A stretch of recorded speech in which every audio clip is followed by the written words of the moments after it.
Okay, I'm going to read Little Miss Chatterbox by Roger Hargreaves. Can you see the book? Yes. You going to zoom in on the book? Yes. Okay. Little Miss Chatterbox talked more than a lot. She talked all the time. Day in, day out, week after week, month after month, year in and year out. She never stopped. She didn't know it, but she even talked in her sleep. She had a brother.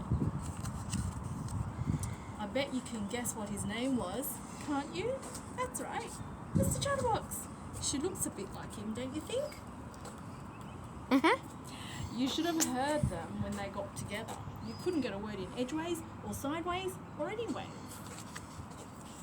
Have you ever heard about somebody being able to talk the hind leg of a donkey? Well, Mr. Chatterbox could talk both hind legs of a donkey, and his sister could talk the hind leg of an elephant. Now, this is the story about the time little Miss Chatterbox decided to get herself a job, which she did, in a bank, in Happy Land. At 10 o'clock one Monday morning, Mr. Happy strolled into Happy to Lend You Bank in the middle of Happy Town. He took out his checkbook, wrote a check, and went to the counter. Behind the counter, on her first morning at work, stood little Miss Chatterbox. She smiled at Mr. Happy. Mr. Happy smiled back. "Good morning," he said cheerfully. "Well," said little Miss Chatterbox, taking a deep breath. "For the time of year, Slow down, please. the morning as we had yesterday, and I dare say tomorrow morning will be even a better morning, and it's quite a good morning for a Monday morning. And I can't slow down. That's how little Miss Chatterbox talks." And she went on until it was time for the bank to shut. Mr. Happy was still standing there with his mouth open in amazement. He'd been there for hours. "And now," continued little Miss Chatterbox, He might miss Little Miss Sunshine. He'll get to cry. "Probably. It's time for the bank to shut, and time for me to go home, and goodbye, and nice talking to you." And she went home, leaving poor Mr. Happy without any money. The following morning, she was fired. She got herself another job in a restaurant. They eat a lot. It was Tuesday morning, and at midday, Mr. Greedy walked into the restaurant, sat himself down at his usual corner table. He always ate there on Tuesdays because that was the day they served extra large portions. The waitress came up to take his order. "What's the soup of the day, Mr. Greedy?" he asked the waitress. "Well," said little Miss Chatterbox, for she was the waitress, "the soup of the day is tomato, but we always have other soups on the menu, such as oxtail vegetable and chicken noodle, but we have lots of other things to start with, such as..." And she went on until midnight. Mr. Greedy was still sitting there, listening in amazement. He'd been there for 12 hours, listening.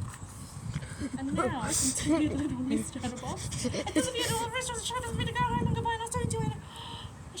She went home, leaving poor Mr. Greedy feeling rather empty.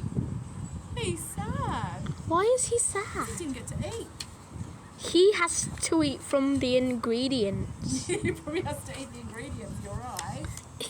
The next morning, she was fired. The same thing happened all week long. Thursday morning, she was fired from her job as an assistant in a hat shop. Miss Splendid went into the shop to buy herself a new hat, but she couldn't. "Oh, madam, I've just had that for you, and you know you're going to love it because it's pink, and it's pink as your colour." And it was all talk, no hat. On Friday morning, she was fired from her job as secretary to Mr. Uppity.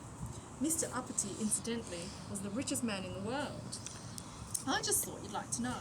But poor Mr. Uppity didn't make any money on the day that little Miss Chatterbox was working for him. Oh no, Mr. Uppity, I've never worked in an office before, and it's really exciting. I would like to keep a cup of coffee, and I'm as rich as anyone. It was all talk, no work.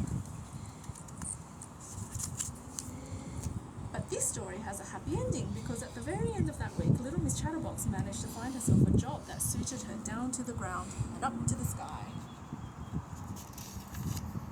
That Saturday evening, Mr. Chatterbox was at home in Chatterbox Cottage, which was where he lived. Look how nice his house is. He lived all by himself. Yeah, he's clever.